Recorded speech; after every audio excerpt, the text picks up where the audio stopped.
The twin suns of Iridian hung low on the horizon, their dim light casting long, warped shadows over the endless dunes. The sands were not gold, but a deep, burnished red, as though the planet itself bled beneath the harsh heavens.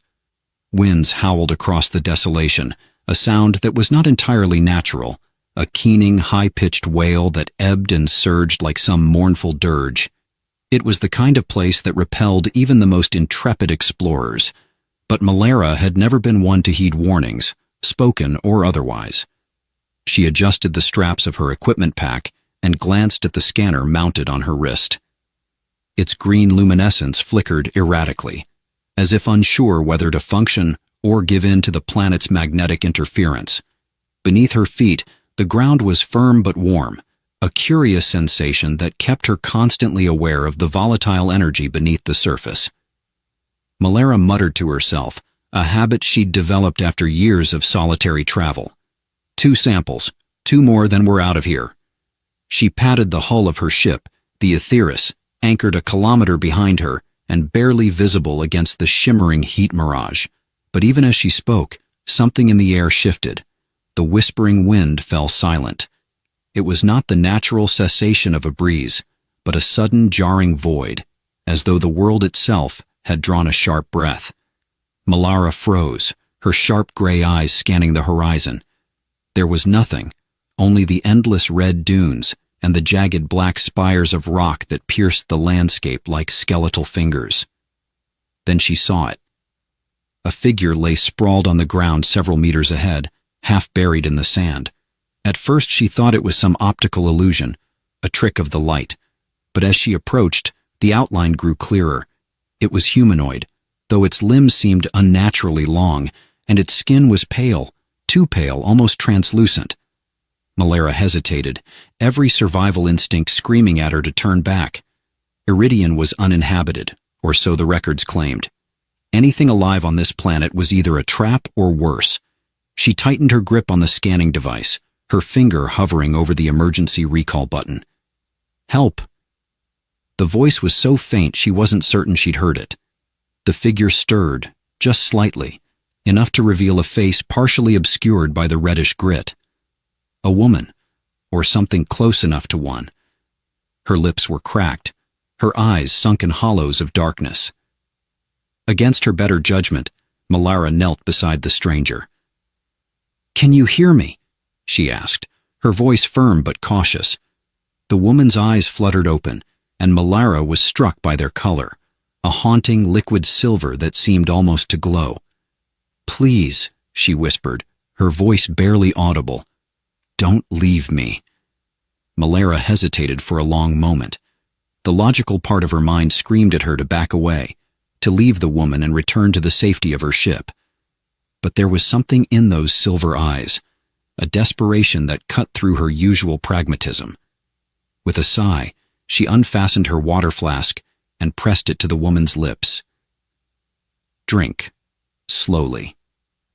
The woman's trembling hands rose to grasp the flask, and Malara noticed something odd. Her nails were sharp, almost claw-like, and her skin felt unnaturally cool to the touch. "What happened to you?" Malara asked, keeping her tone neutral. The woman's gaze flicked to the horizon, as though expecting someone or something to appear. "Fleeing," she murmured. "Had to escape." "From what?" But the woman only shook her head, her strength failing her. She slumped forward, her breathing shallow but steady. Malara weighed her options. Leaving her here would be a death sentence. The planet's nights were as cold as its days were blistering. Still, every instinct told her that taking this stranger aboard was a risk she couldn't afford. Yet she found herself lifting the woman into her arms, marveling at how light she was, almost weightless. As Malara carried her back to the Aetheris, she couldn't shake the feeling that the air had grown heavier, the silence more oppressive. The wind had not resumed its mournful song, and the horizon seemed to ripple with a heat that was not entirely natural. By the time she reached the ship, the woman was unconscious. Malara laid her gently on the medical cot and began running basic diagnostics. The scanners beeped and whirred, but the data they returned was garbled, corrupted by an unknown interference. She frowned and leaned back, watching the stranger's face. There was something otherworldly about her, even beyond her translucent skin and silver eyes. Her presence seemed to warp the air, creating a faint hum that Malera could feel in her bones. As the ship's automated systems began a security sweep, Malera stepped into the cockpit and stared out at the wasteland. The suns had dipped below the horizon, and the world outside was bathed in a cold, blue twilight. She didn't know what she'd brought aboard her ship, but one thing was certain: Iridian's desolation had not been as lifeless as she'd believed, and somewhere out there, she felt sure, something was watching. The stranger slept fitfully, her frail body curled on the medcot in the dimly lit infirmary. Malera watched her from the adjoining observation room, separated by a pane of reinforced glass that hummed faintly with the ship's environmental regulators. The woman's chest rose and fell with shallow breaths, her translucent skin catching the sterile glow of the overhead lights. Beneath her eyes, faint shadows lingered, hints of exhaustion and pain etched into her features. Malera tapped the edge of the scanner in her hand, its screen a tangle of nonsensical readings. Every time she tried to isolate the woman's vitals, the device returned data that was either corrupted or absurd: body temperature that fluctuated between freezing and feverish, a heartbeat too faint to detect at one moment and roaring like a drum the next.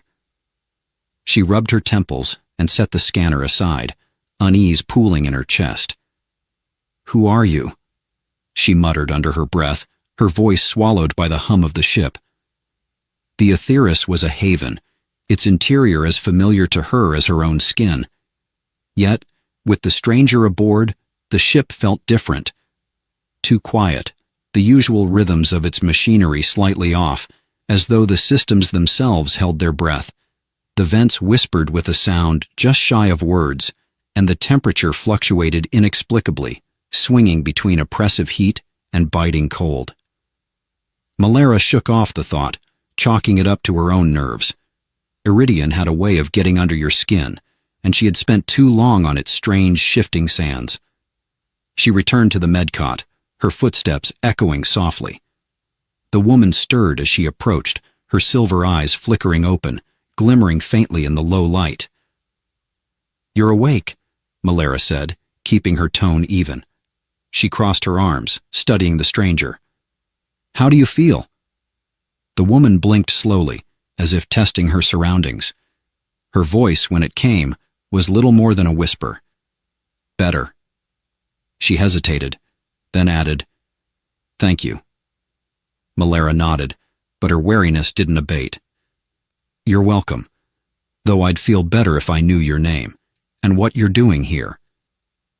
The woman sat up with some effort, her movements deliberate, careful, as though unused to her own body.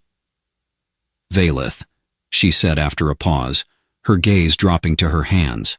It wasn't much of an answer, but Malera decided not to press, yet.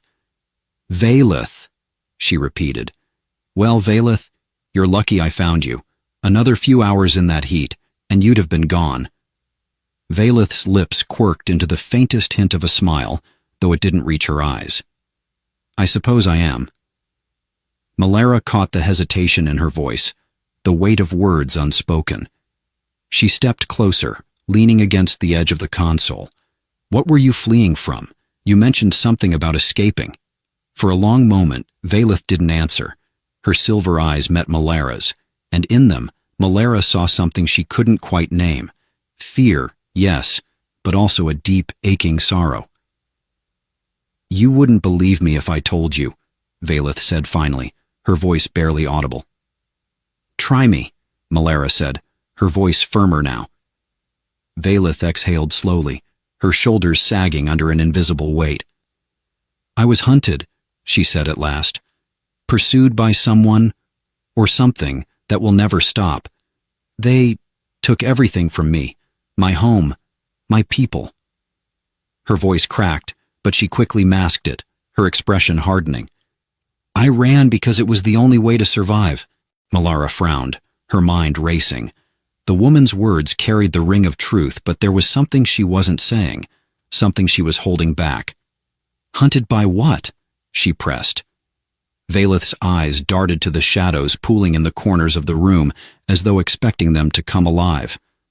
"A predator," she said simply. The words hung in the air, thick with an ominous weight. Malara felt a shiver crawl down her spine. "A predator," she repeated. "That's vague." Valeth's gaze sharpened, her silver eyes gleaming like molten metal. "Because it is vague," she said softly, "and because if you knew, you'd want nothing to do with me." Before Malara could respond, the ship's alarms blared, a shrill sound that sliced through the tension like a blade. She spun toward the control panel, her hands flying over the holographic display. The Aetheris had detected a perimeter breach, a presence moving just beyond the hull. "What the hell?" Malara muttered, her heart pounding. The scanners showed nothing, only static and flickering error messages. Valeth rose from the cot, her movements suddenly fluid, unnaturally graceful. "They found me," she said, her voice tinged with something between dread and resignation. Malara's stomach twisted. "Who? What are you talking about?" Valeth didn't answer. Instead, she turned toward the viewport, her gaze fixed on the endless expanse of darkness outside. "You need to lock down the ship," she said, her tone urgent. "Now!" Malara hesitated for only a moment before hitting the emergency lockdown sequence. The ship's bulkheads groaned as reinforced panels slid into place, sealing them inside. The alarms quieted, replaced by an eerie stillness. The silence stretched, oppressive and unnatural. Malara felt the weight of it pressing down on her, her breath coming shallow and quick. She turned to Valeth, her patience fraying. "If you know something, now's the time to share it." Valeth's expression was unreadable, her eyes still trained on the viewport. "They won't stop," she said finally. "Not until they have me." "Who?" Malara demanded, her voice rising. "Who's after you?" Valeth's gaze finally met hers, and for the first time, Malara saw the faint gleam of fangs behind her lips. "Something worse than I am," Valeth whispered. The words hit like a punch to the gut, and for a moment, Malara could only stare, her mind reeling. She had thought herself prepared for whatever secrets this woman carried, but this was something else entirely. Before she could respond, the ship shuddered violently, throwing them both off balance. The lights flickered, and in the dim glow that remained, Malara saw a shadow pass across the viewport, large, amorphous, and entirely unnatural. "Stay here," she said, her voice tight with barely suppressed panic. Valeth caught her arm, her grip surprisingly strong. "You can't face it alone," she said, her silver eyes blazing. "Not if you want to survive."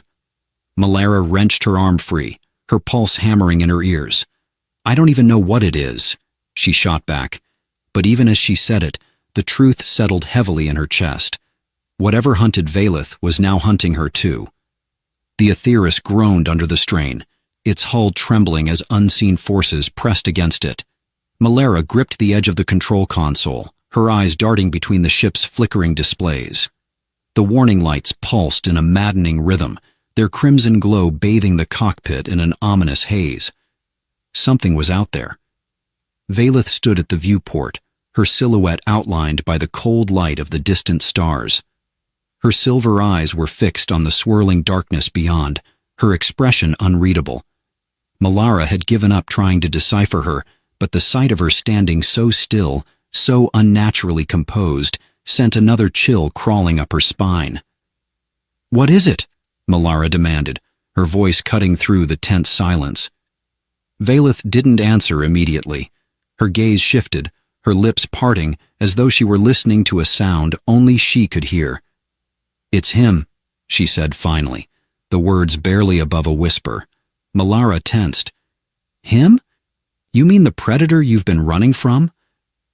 Valeth turned to face her, and for a fleeting moment, Malara thought she saw something fragile in her expression. Fear, perhaps, or regret. "He's not just a predator," Valeth said softly. "He's a hunter, and he's come to finish what he started." The words hung in the air like a death knell. Malara's heart raced, her mind scrambling for answers.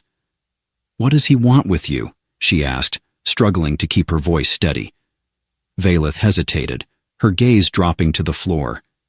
"It's not just me," she admitted. "It's what I carry, what I am." Malara's brow furrowed, frustration bubbling beneath the surface. "Enough with the cryptic answers. If you want me to help you, you need to tell me the truth. Everything." Valeth met her gaze, her silver eyes gleaming with an intensity that made Malara's breath hitch. "You think you've seen the worst of me," Valeth said quietly. "You haven't, but he has, and that's why he won't stop." Before Malara could press further, the ship jolted violently, throwing her against the console. Sparks rained down from the overhead panels as the emergency lights dimmed, leaving the room bathed in a flickering half-light. "Shields are failing," Malara muttered, her fingers flying over the controls. She brought up the external cameras, but the screens only showed static. Whatever was out there, it was interfering with the ship's sensors. Valeth moved to her side, her movements swift and unnervingly fluid. "You can't fight him," she said. "Not like this." "Then what do you suggest?" Malara snapped, her frustration boiling over. "You're the one who brought him here." Valeth's expression hardened, her lips curving into something that was almost a smile but lacked any warmth. "I didn't bring him here. I ran, and he followed. There's a difference." Malara bit back a retort, focusing instead on stabilizing the ship. The vibrations were growing worse, the hull groaning as though it were being crushed by an invisible hand. "Help me understand," Malara said, her voice tight. "If I'm going to get us out of this, I need to know what we're dealing with." Valeth hesitated, her gaze distant. When she finally spoke, her voice was laced with a quiet sorrow. "He's called Jareth," she said. "A hunter from a dying world. His kind evolved to be perfect predators, stronger, faster, smarter than anything else, and he's been tracking me for years." "Why?" Malara asked, her fingers still working the controls. Valeth's expression darkened. "Because I escaped," she said simply. "I was created, engineered like the others, but I wasn't like them. I couldn't stomach the killing. So I ran, and Jareth was sent to bring me back, or to end me." Malara absorbed the words in stunned silence. She had seen and heard many strange things in her travels, but Valeth's story carried a weight that was impossible to ignore. "So you're saying he's some kind of super soldier?" Valeth nodded. "And worse, he doesn't just kill, he hunts. He enjoys the chase." The ship jolted again, and this time a deep resonant sound echoed through the hull, a low guttural growl that seemed to vibrate in Malara's bones. "That's him," Valeth said, her voice barely above a whisper. Malara clenched her jaw, her mind racing.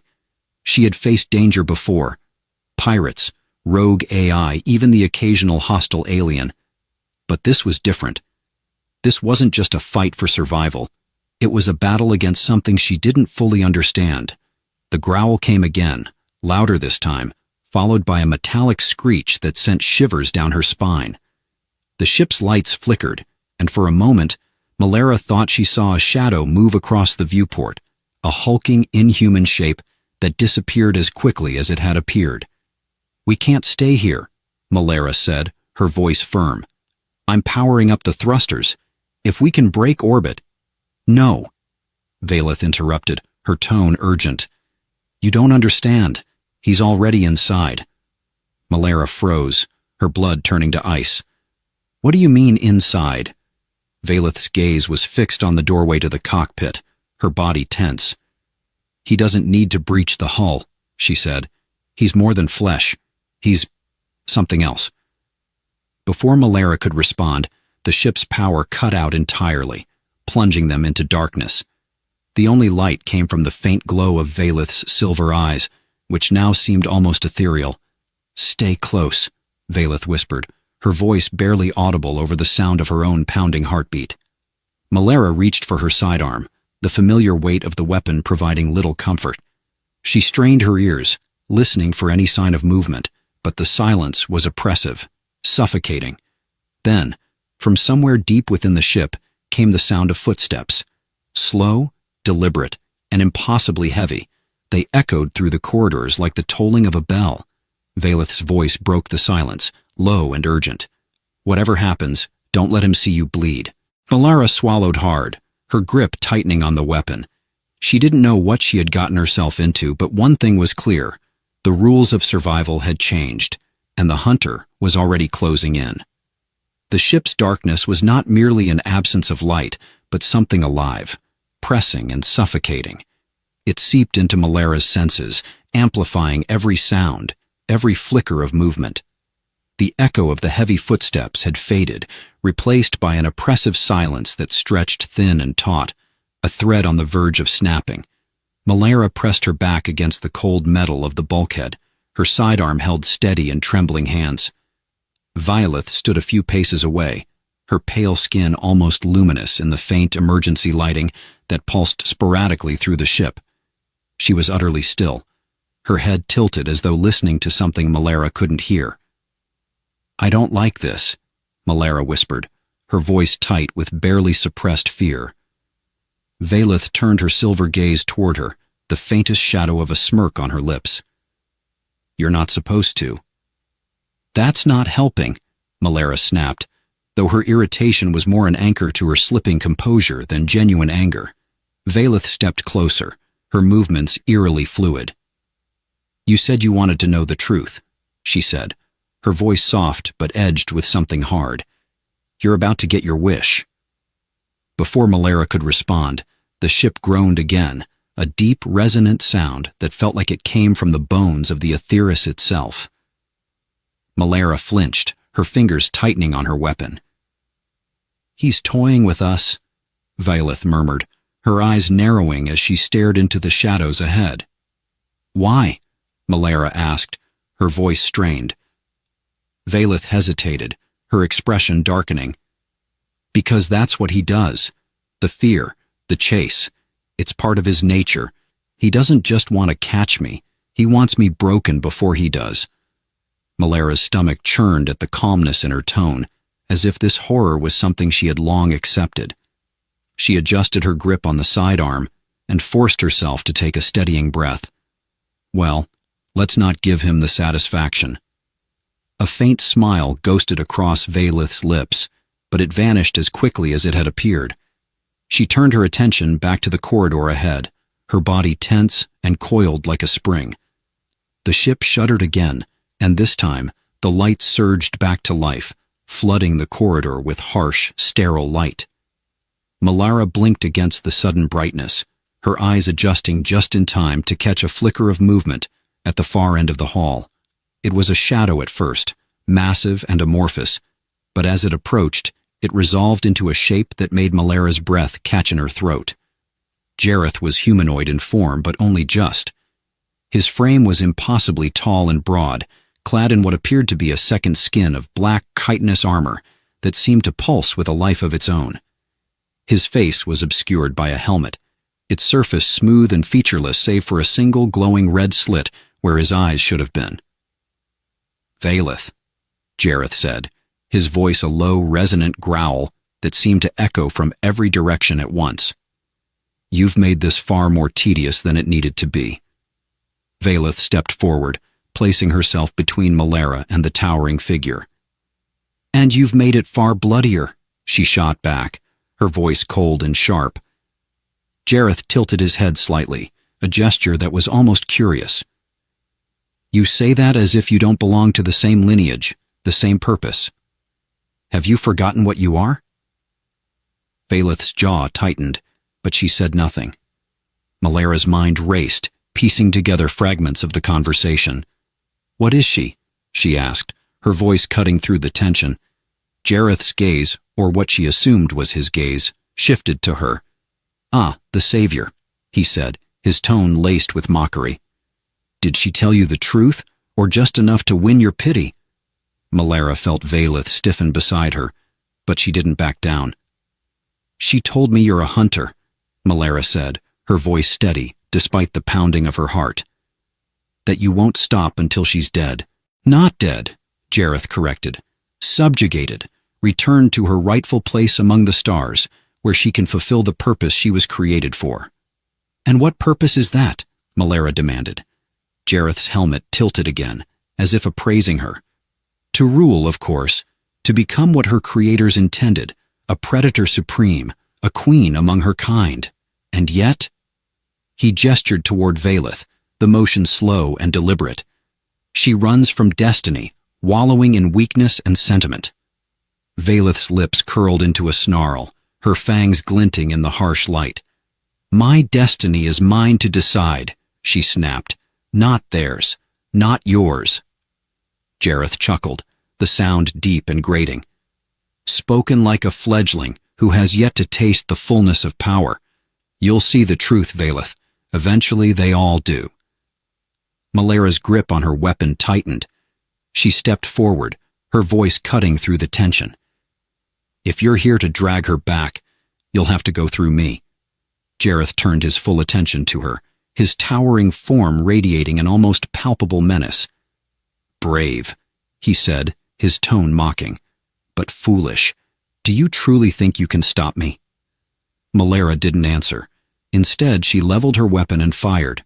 The shot rang out, the energy bolt striking Jareth square in the chest. He didn't so much as flinch. Predictable, he said, almost bored. With a flick of his hand, he sent a wave of force rippling through the corridor, slamming Malara into the bulkhead. Her weapon clattered to the floor as pain exploded across her back. Vayleth surged forward, moving faster than Malara thought possible. She closed the distance between herself and Jareth in a heartbeat, her movements a blur of raw power and precision. She struck at him with claws that had extended from her fingertips, aiming for the exposed joints in his armor. Jareth blocked her effortlessly, his movement smooth and almost lazy. You're stronger than the others, he admitted, but not strong enough. The two clashed, their blows echoing through the corridor like thunder. Malara struggled to her feet, her vision swimming. She reached for her weapon, but before she could retrieve it, Jareth turned his gaze on her. Stay down, he growled, his voice reverberating through the ship. Vayleth took advantage of his distraction, striking at his exposed side. Her claws found purchase, tearing through the black armor with a sickening screech. Jareth roared, his movements faltering for the first time. Malara, now! Vayleth shouted, her voice ringing with urgency. Malara didn't hesitate. She grabbed her weapon and aimed, this time targeting the red slit in Jareth's helmet. She fired, the energy bolt streaking through the air with unerring precision. The shot struck home, and Jareth staggered, a crack spiderwebbing across his helmet. He let out a guttural snarl, the sound vibrating through Malara's very bones. This isn't over, he growled, his voice dripping with venom. With a burst of inhuman speed, he retreated into the shadows, disappearing as quickly as he had appeared. Malara sagged against the bulkhead, her breath coming in ragged gasps. She turned to Vayleth, who stood motionless, her claws retracting as she stared into the darkness where Jareth had vanished. What now? Malara asked, her voice trembling. Vayleth's silver eyes met hers, a flicker of uncertainty in their depths. We prepare, she said simply. He'll be back. The Aetheris was a wounded beast drifting through the void, its systems barely clinging to life. Faint lights flickered along the corridors, casting erratic shadows that danced like specters on the walls. Malara sat in the cockpit, her hands shaking as she tried to stabilize the ship's course. Each keystroke felt heavier than the last, her exhaustion pressing down like a physical weight. Vayleth stood nearby, silent and still, her silver eyes fixed on the distant stars visible through the viewport. She had spoken little since Jareth's retreat, her expression unreadable. The claw marks on her arms, etched during their battle, had already begun to heal, but the strain in her posture spoke of wounds far deeper than the flesh. You think he'll come back, Malara said, breaking the silence. Vayleth didn't turn, her gaze unwavering. I know he will, she said softly.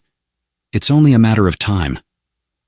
Malara let out a slow breath, her fingers tightening on the console. Then we need a plan. Valeth finally turned to face her, a faint shadow of a smile ghosting across her lips. Plans won't stop him, she said. He's stronger than us, faster. He knows this ship better than we do now. The only way to end this is to face him, and to finish it. The weight of her words settled heavily on Malara. And how do you suggest we finish someone like him? Valeth hesitated, her expression darkening. There's a way, she said at last. But it won't be easy, and it won't be without cost. Malara met her gaze, her mind racing through the possibilities. I've come this far, she said firmly. I'm not backing down now. Whatever it takes, we end this. For the first time, Valeth's expression softened. There was something like gratitude in her eyes, though it was fleeting. Then listen carefully, she said. Hours passed as they prepared. Valeth explained the intricate workings of Jareth's armor and physiology, detailing his vulnerabilities and strengths with a precision that betrayed years of survival in his shadow. Malara listened intently, her mind cataloging every detail as they pieced together their plan. The ship's faint hum was the only sound as they worked, a fragile thread of normalcy amidst the chaos. When everything was ready, they sat in the dim light of the cockpit, a silence stretching between them that was not uncomfortable but heavy with unspoken understanding.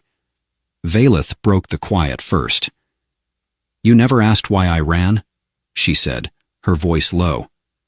Malara glanced at her, surprised by the sudden confession. I figured you'd tell me when you were ready, she said simply.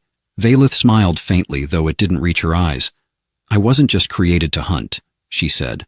I was created to lead, to rule over others like me. But I saw what that meant. The endless bloodshed, the slaughter. I couldn't be a part of it. So I left. And Jareth was sent to bring me back, or destroy me.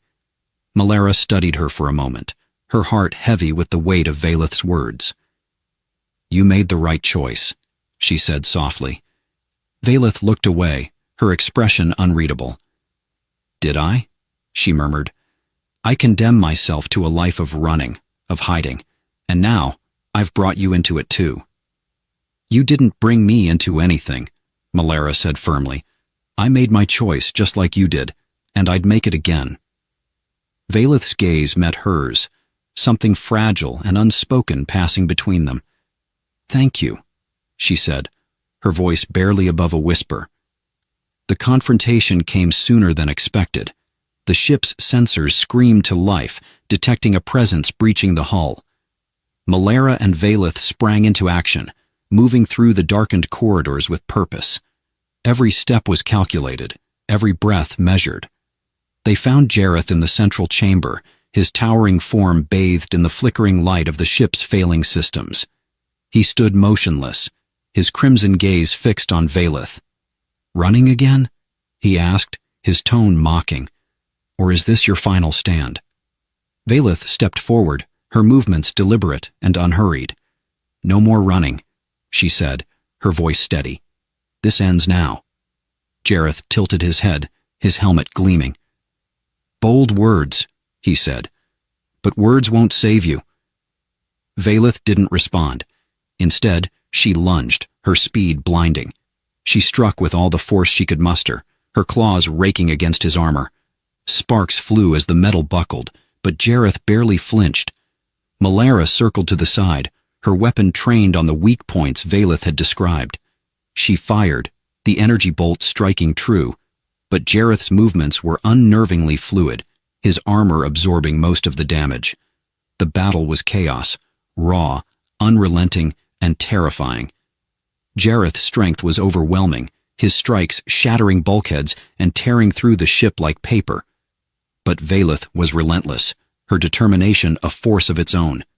As the fight wore on, it became clear that Jareth was faltering. Valeth's strikes found their mark more often, and Malara's precision shots wore down his defenses. Finally, Jareth stumbled, his movements slower, his breaths ragged. Valeth stood over him, her claws poised for the final blow. Do it, Jareth growled, his voice dripping with disdain. "Prove you're the predator they made you to be." Vayleth hesitated, her silver eyes narrowing. "Vayleth," Malara said, her voice calm but urgent. "You don't have to." The words hung in the air, a choice crystallized in a single moment. Vayleth lowered her hand, stepping back. "No," she said softly. "I won't become like you." Jareth laughed, the sound harsh and grating. "Weak," he spat. "You'll never survive." Malara stepped forward, her weapon trained on him. "Maybe not," she said, "but we'll live." With a final shot, she severed the systems in Jareth's armor, rendering him immobile. Vayleth and Malara dragged him to the airlock, ejecting him into the void. In the aftermath, the Aetheris was quiet. Malara and Vayleth sat in the cockpit, the distant stars shining like tiny beacons of hope. "What now?" Malara asked, her voice tired but steady. Vayleth was silent for a long moment before answering. "Now, we find our own way," she said. And as the ship drifted into the endless expanse, Malara couldn't help but feel that, for the first time, they were truly free. The wind screamed across the Antarctic expanse, a shrill wail carrying with it shards of ice that cut into exposed skin like tiny blades. Dr. Elias Crane tightened his scarf around his face, his gloved hands gripping the rope line strung between his snowcat and the jagged crevice yawning before him. The ice here was treacherous, older than human memory, its pale surface concealing fissures deep enough to swallow men whole. Yet Elias pressed on, his movements deliberate, his breath misting the air in rhythmic plumes. The signal had come without warning, a flicker of energy on his instruments, so faint he had almost dismissed it as interference. But something about the pattern, the way it pulsed in measured intervals, had snagged his attention. It wasn't natural. It couldn't be. A seasoned researcher, Elias had spent years studying the Antarctic terrain, mapping its secrets layer by frigid layer. He had grown used to the silence of this place, the vast otherworldly quiet that stretched between his solitary expeditions. Yet tonight, under the flickering veil of an aurora that painted the ice in hues of green and violet, the silence felt different, watchful, as if the land itself held its breath. He crouched at the edge of the crevice, inspecting the narrow descent. The rope groaned as he tested its anchor, the sound swallowed by the howl of the storm above. "Just a quick look," he muttered to himself, though he knew the words were hollow. His curiosity was insatiable, a force as relentless as the cold that seeped through his layers. The descent was slow and treacherous. The crevice walls shimmered with veins of ancient ice, their surfaces etched with patterns that defied explanation, spirals and jagged lines that seemed too precise to be natural formations. He paused to run a gloved hand over one, marveling at the way it refracted the faint light of his headlamp. "Odd," he murmured. The ice here felt warm, a subtle heat that prickled his fingertips, even through the insulated material of his gloves. His pulse quickened as the signal grew stronger, his handheld device emitting a steady, urgent beep. He adjusted his descent, following the sound deeper into the crevice until his boots touched solid ground. The cavern opened up around him, vast and cathedral-like, its walls sparkling with crystals that seemed to glow faintly from within. The air was heavy, tinged with a metallic scent that made his skin crawl. At the center of the chamber, half buried in a mound of frost, lay an object that didn't belong. Elias approached cautiously, each step crunching against the icy floor. The object was encased in a crystalline shell, its surface smooth and unblemished, save for a faint crack that ran along its length. His breath caught as his headlamp illuminated what lay within. A figure. At first glance, he thought it was a statue, its form too perfect, too still to be alive. But as he knelt to examine it, he realized the truth was far stranger. The figure was a woman, her skin a pale, iridescent hue that shimmered like mother of pearl. Her features were otherworldly, sharp and elegant, her closed eyes framed by delicate ridges that glimmered faintly in the dim light. Elias's hands trembled as he brushed away the frost, revealing more of the crystal's surface. Her clothing, or what remained of it, was unlike anything he had ever seen, a sleek material that seemed to shift colors under his gaze. Beneath her stillness, there was a tension, a sense of dormant power that sent a shiver down his spine. The handheld device in his pocket began to emit a high-pitched whine, its readings spiking wildly. He fumbled to silence it, his heart racing as the sound echoed through the cavern. He felt exposed, vulnerable, as though the walls themselves were closing in. And then he saw it, a faint pulse of light emanating from within the crystal, synchronized with the rhythm of the signal. It was subtle, almost imperceptible, but it was enough to convince him. She was alive. The implications crashed over him like an avalanche. Who or what was she? How long had she been here, entombed in this frozen crypt? And why did the sight of her stir something deep within him, a mix of awe and dread that left him reeling? He reached for his radio, his voice unsteady as he called back to his team at the base camp. "This is Crane. I've found something. Prepare the lab. I'm bringing it in." The journey back to the surface was a blur, his mind racing with possibilities. The storm had worsened, its fury battering against him as he secured the crystal to a sled and began the arduous trek to his snowcat. The light within the crystal pulsed faintly, a beacon in the swirling white. As the wind howled around him, Elias couldn't shake the feeling that he was being watched. Shadows danced at the edges of his vision, fleeting and insubstantial, but enough to keep his nerves on edge. By the time he reached the safety of the research facility, exhaustion had set in, but his determination burned brighter than ever. He wheeled the crystal into his lab, sealing the door behind him as the storm raged outside. Under the sterile glow of the lab lights, the crystal looked even more alien, its surface refracting the light in strange, mesmerizing patterns. Elias hesitated, his hand hovering over his tools, as a question gnawed at the edge of his mind. Had he discovered something extraordinary, or unleashed something far beyond his understanding?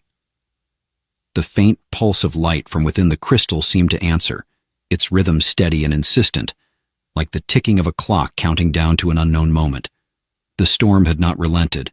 Winds battered the steel walls of the research facility, their howls reverberating through its narrow corridors. Inside the dimly lit lab, the air was heavy with tension as Dr. Elias Crane stood motionless, his gaze fixed on the alien figure encased in crystalline stasis. He barely noticed the hum of the fluorescent lights, or the faint vibration of the heating system, combating the relentless cold outside. All his thoughts were consumed by the enigma before him. The crystal was alive in its own way, its faint glow pulsating in rhythm with some unseen energy. Its surface seemed to ripple occasionally, the distortions subtle yet hypnotic. Elias's fingers hovered over his instruments, uncertain. The mystery had deepened, but so too had the risks. Every instinct screamed at him to slow down, to approach with caution, yet his curiosity pushed him forward. "You're a scientist," he murmured to himself, the words meant to steady his nerves. "This is what you do. You ask questions, even when the answers could change everything." But even as he spoke, a gnawing unease coiled in his chest. He'd already notified his colleague, Dr. Selena Moore, of his discovery, though he'd been intentionally vague. She'd dismissed it as another of his obsessive diversions, something she'd humor him about later. He hadn't pressed the issue. How could he explain the truth without sounding unhinged? His gloved hand brushed the edge of the crystal. The surface was cool now, no longer emanating the subtle warmth he'd felt in the cavern. He adjusted the energy settings on his device, directing a low-frequency pulse toward the crystalline structure. The lab's machinery hummed in response, the display screens flashing erratic readings. And then it happened. The crystal cracked, a hairline fracture spidering across its surface with a sound like distant thunder. Elias stumbled back, heart hammering as the glow within intensified. A low vibration filled the room, resonating in his chest and rattling the tools on his workstation. He could only watch as the alien woman's eyes flickered open. Her gaze was disorienting, alien yet piercingly aware, like the sharp edge of a blade catching the light. Her eyes glowed faintly, irises shifting in hues of blue and gold as they focused on him. Her chest rose and fell with shallow breaths, and she stirred within her crystalline cocoon, the movement slow, almost mechanical. Elias's voice caught in his throat. "You're alive," he whispered, though the words felt absurd the moment they left his mouth. The figure tilted her head, her expression unreadable. She raised a hand, the crystal fracturing further as her fingers pressed against its interior. Then, with a deafening crack, the cocoon shattered. Shards of crystal scattered across the lab in a burst of refracted light, forcing Elias to shield his eyes. When he lowered his arm, she was standing. Her form was slight but emanated an undeniable power. Her iridescent skin shimmered faintly under the harsh lab lights, and her movements were fluid yet unnervingly precise. She surveyed the room, her gaze lingering on Elias, before darting to the unfamiliar equipment surrounding her. "Where am I?" Her voice was melodic, each word laced with an accent that defied comparison, her tone trembling with confusion and something darker, fear. Elias's mind raced as he tried to compose himself. "You're in a research facility," he began cautiously. "In Antarctica. My name is Elias Crane. I found you in the ice." Her eyes narrowed, the glow within them flaring briefly. "Ice," she repeated, as though the word carried a weight he couldn't understand. She took a step forward, her bare feet making no sound on the cold floor. "How long?" "I don't know," Elias admitted, his voice softer now. He gestured toward the lab's instruments, the screen still displaying erratic data. "I was hoping you could tell me." Her expression hardened, her gaze distant as though she were searching for something far beyond the confines of the room. "The stasis," she murmured, more to herself than to him. "It was meant to protect, but I don't remember why." Elias's instincts as a scientist warred with his growing sense of caution. He wanted to press her, to ask about the strange materials that encased her, the technology he could barely comprehend. But her disorientation was palpable, and something about her presence, the raw energy she exuded, made him hesitate. Before he could speak again, the lab door hissed open. Dr. Selena Moore stepped inside, her expression shifting from irritation to shock as her eyes fell on the alien woman. "Elias," she began, her voice sharp, "what the hell is this?" "It's complicated," Elias replied, stepping protectively between Selena and Zira. "Complicated?" Selena's voice rose. "You brought this into the facility? Do you have any idea what you've done?" Zira's gaze snapped to Selena, her eyes narrowing. "Another," she said softly, her tone unreadable. "You are like him." Selena froze, her fear momentarily replaced by curiosity. "She speaks English?" "I don't think she's limited by language," Elias said quickly, sensing the tension in the room rising. Zira moved closer to Elias, her movements deliberate, her presence commanding. "They will come," she said, her voice quieter now, but laced with certainty. "Who?" Elias asked, his chest tightening. Zira met his gaze, her glowing eyes locking with his. "The ones who left me here. They will know I have awakened." The words hung in the air like a blade suspended by a thread. Outside, the storm raged on, its fury echoing the turmoil within the lab. Elias exchanged a glance with Selena, the gravity of the situation settling over them both. The questions were multiplying faster than the answers. And somewhere beyond the howling winds, Elias felt it, that intangible sense of being watched, of something ancient stirring. This was no longer just a discovery. It was the beginning of something far greater, and far more dangerous. The facility trembled beneath the unrelenting storm, the wind screaming like a living thing trying to tear its way inside. Dr. Elias Crane barely registered the noise as he stood in the center of the lab, his gaze locked on the woman, Zira. She had grown still after her cryptic warning, her iridescent eyes fixed on something neither he nor Selena could see. Selena hovered near the door, her arms crossed tightly as though trying to ward off the chill that had seeped into the room. Her face was a mask of disbelief and apprehension. "Elias," she said, her voice low, I need you to think very carefully about what's happening here. She's dangerous. You don't even know what she is." Elias didn't look at her. His attention remained on Zira. "I know she's not from here," he said quietly, "and I know she's as much a part of this mystery as the ice that encased her. I can't just turn away." "Turn away?" Selena's voice rose, her disbelief sharp. "We're not equipped for this. Whatever she is, she doesn't belong here. This could endanger us all." Zira's voice cut through the tension like a blade. It was calm, yet carried an unyielding weight. She turned her gaze to Selena, her glowing eyes narrowing slightly. "You speak of danger, yet you know nothing of the forces you've already awakened." Selena flinched, her usual composure faltering. "Awakened?" she repeated, her voice quieter now. Zira stepped forward, the faint light of the lab casting shifting hues across her skin. "The ones who placed me in stasis, those who wielded power beyond your comprehension, they will come, and they will not come in peace." Elias's stomach sank. He opened his mouth to ask a question, but Zira continued, her voice growing sharper. "You unearthed a signal, a call meant to remain buried. My awakening is an answer to that call, but it will not go unnoticed. They will follow the echo, drawn to the disturbance in this frozen wasteland." She paused, her gaze growing distant. "And they will destroy what they do not understand." Elias felt the weight of her words settle over him, like the icy air outside. His mind churned with questions, but one burned brighter than the rest. "Who are they, Zira? Your people? Your enemies?" Zira's expression darkened, her body tense as though caught in the grip of a memory too painful to recount. "My people were once creators, masters of realms you cannot imagine. But we were not invincible. There were others, rivals who sought to claim our knowledge, to twist it into tools of domination. They came from the void, relentless and without mercy. It was they who hunted me. It was they who forced my stasis to safeguard what I carry." Selena's voice was barely a whisper.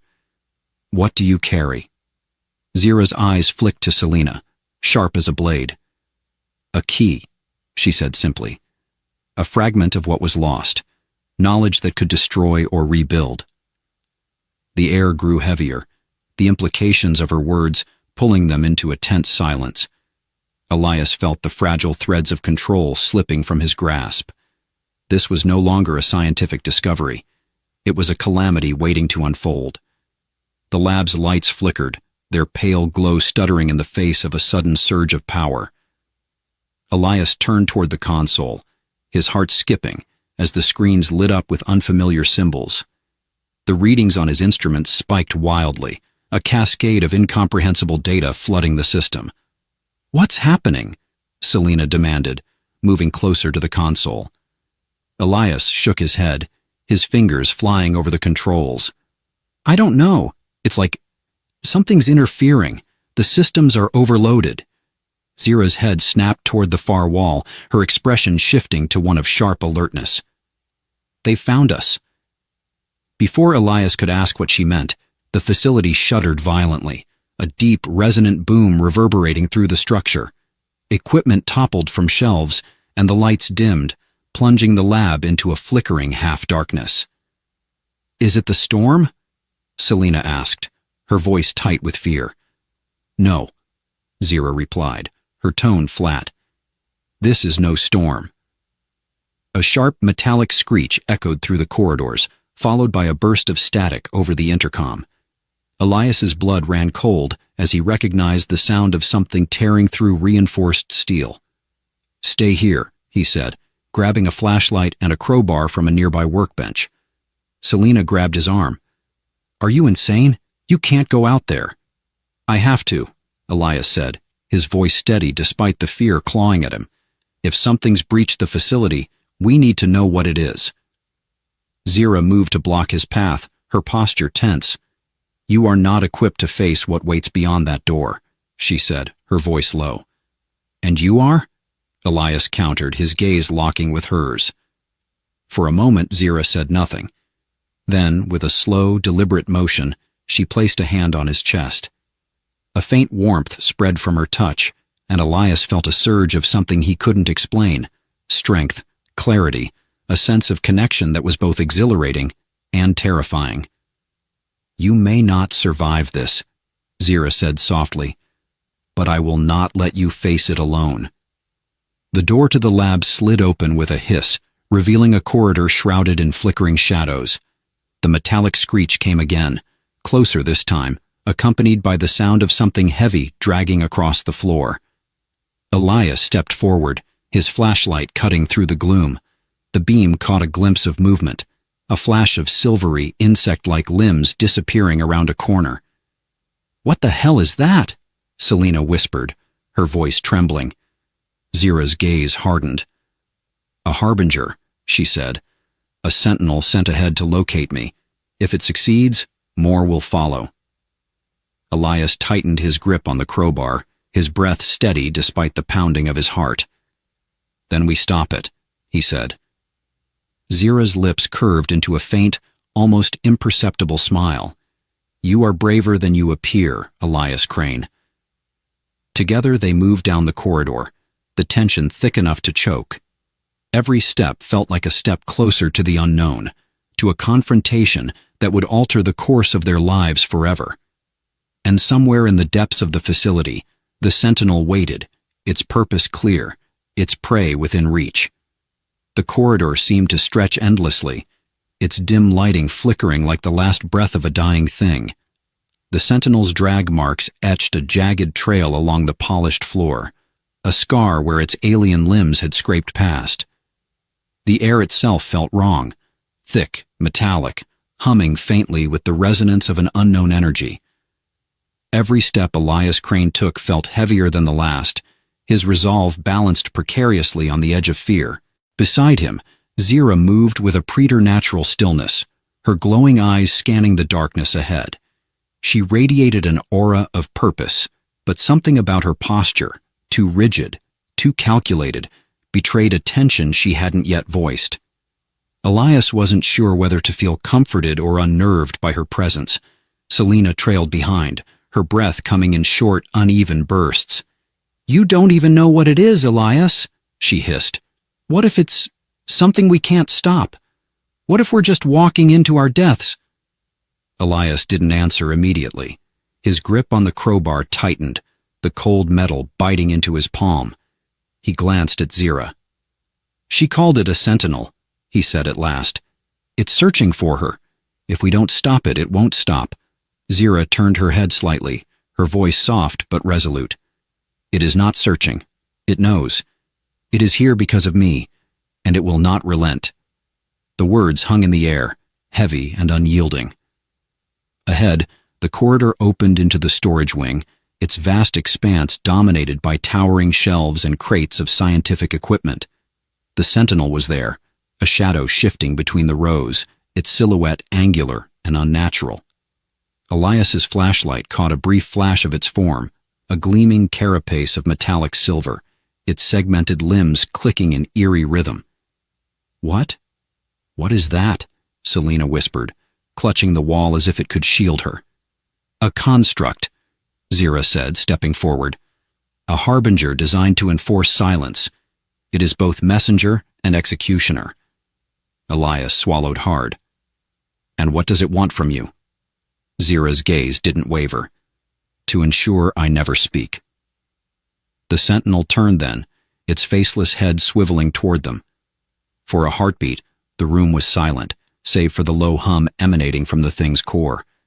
Then it moved, scuttling forward with a speed that defied its size. "Get back!" Elias shouted, raising the crowbar instinctively as the sentinel lunged. Zira moved faster. Her hand shot out, and the air between them shimmered, a translucent barrier forming just as the sentinel's limbs struck. The impact reverberated through the room, sending a shockwave that toppled nearby crates.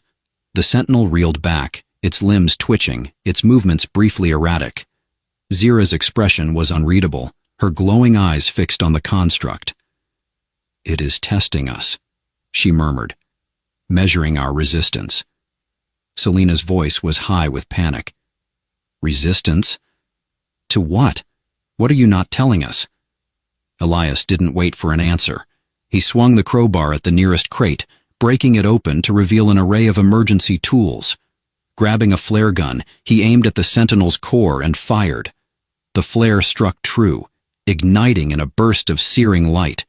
The Sentinel shrieked, not a sound exactly, but a vibration that rattled the very bones of the facility. It staggered back, smoke rising from its scorched carapace, but it didn't fall. Instead, it recalibrated, its movements growing sharper, more precise. "It adapts," Zira said, her voice carrying a note of urgency. "Crude attacks will not stop it."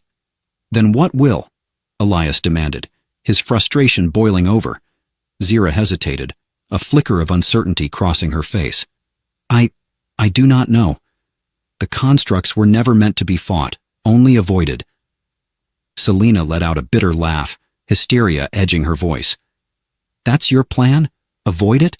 We're trapped in here with that thing, and you want to—" "Enough," Elias snapped, his tone cutting through her panic. He turned to Zira, his eyes hard. "You said you're carrying knowledge, something they want to destroy. What is it? What are you hiding from us?" Zira's posture stiffened, her gaze lowering. "It is not knowledge," she said at last. "It is a memory, a fragment of what my people once were, a map to what they sought to protect and what their enemies sought to consume." Elias's mind raced, the pieces of the puzzle falling into place. A map? To what? "To the source of our power," Zira said, her voice almost a whisper. "A technology beyond the grasp of even those who created it. It is what they feared most, what they destroyed entire worlds to contain." Selena stared at her, disbelief etched across her face. "And you brought that here to Earth?" "I was brought here," Zira said, her tone sharper now. "My stasis was meant to safeguard the fragment, to keep it hidden until the danger had passed. But the signal you unearthed, it called them back." Elias felt a cold dread settle over him. The Sentinel wasn't just here for Zira. It was here for what she carried, and it wouldn't stop until it had erased every trace of it. The Sentinel lunged again, its movements faster now, more aggressive. Zira raised her hands and a burst of energy rippled outward, slamming into the construct and sending it crashing into the shelves. But Elias saw the strain in her face, the faint tremor in her limbs. She couldn't hold it off forever. "Zira," he said urgently, stepping closer. "If it's a map, can you destroy it? Remove the target from your back?" Her expression was pained, torn.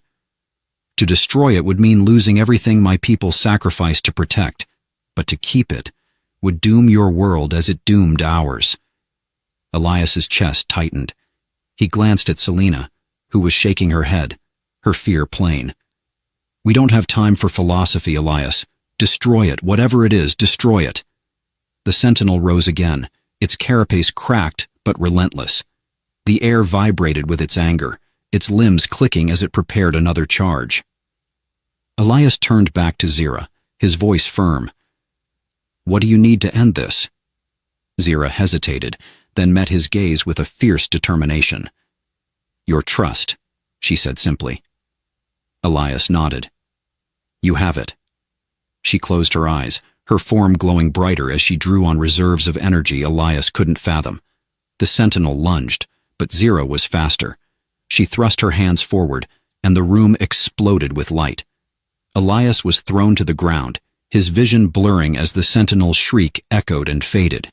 When the light dimmed, the Sentinel was gone. Zira stood in the center of the room, her glow fading, her body trembling with exhaustion. "It is only the beginning," she said softly, her voice tinged with sorrow. "The others will come, and we must decide how far we are willing to go to stop them."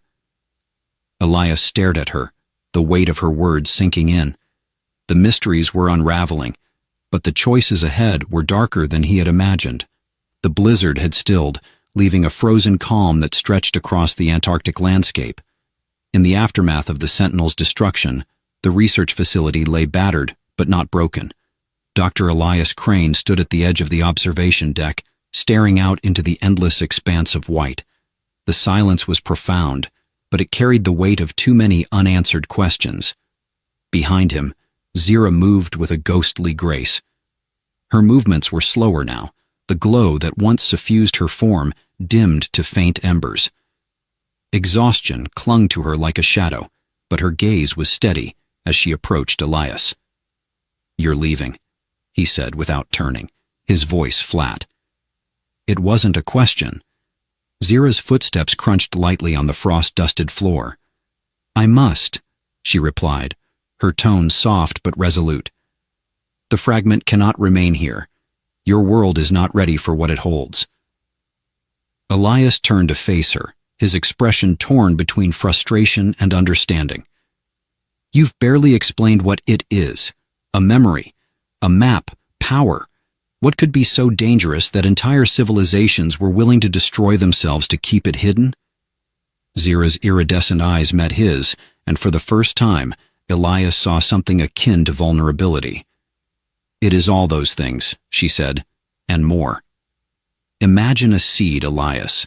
A seed that, once planted, grows into something vast and uncontrollable. Knowledge that reshapes reality itself, boundless creation and destruction intertwined.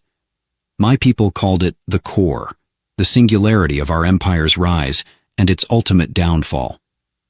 Selena entered the room then, her presence a stark contrast to Zira's ethereal calm. She carried a laptop, its screen flickering with the data they'd salvaged from the lab's battered systems. Her expression was weary, but her voice was sharp. "So you're telling us this core is basically a doomsday device disguised as enlightenment," Selena said, her tone edged with disbelief. "And you've been carrying it like a ticking time bomb?" Zira inclined her head. "That is an apt analogy.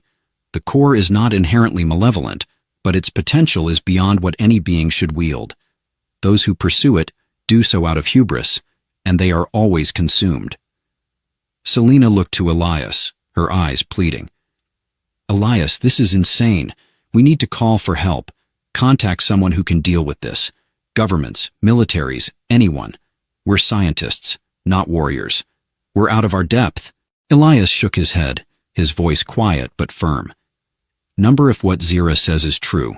Bringing more people into this would only escalate the danger. The Syndicate isn't the only group that would try to exploit her." Zira stepped closer to Elias, her gaze steady. "Your instincts are correct. The core must remain hidden even at great cost. But the signal you unearthed has already drawn attention. Others will come, just as the Sentinel did. This place is no longer safe." Elias's mind raced, grappling with the enormity of the choice before him. The discoveries he dreamed of, the answers to the mysteries of existence, were within reach, but the cost of unveiling them was too high. "So, what's the plan?" he asked finally. Zira's lips pressed into a thin line. "The core must be taken far from this place, to a realm where it cannot be found. I have the means to leave, but not alone. I need your help, Elias." Selena's voice broke in, incredulous. "You're seriously considering this? Going with her? Elias, think about what you're doing." Elias turned to Selena, his expression pained but resolute. "I am thinking about it. If the core falls into the wrong hands, it won't just be Antarctica at risk, it'll be the entire world. Maybe more than that." Selena's shoulders slumped, her voice softening. "And what happens to you, Elias? What happens to your life? You're not a savior. You're just you." A faint smile tugged at Elias's lips. "Maybe being just me is enough. Besides," he glanced at Zira, "I'm not doing this alone." Zira inclined her head, gratitude flickering in her gaze. "Your courage is not misplaced, Elias Crane."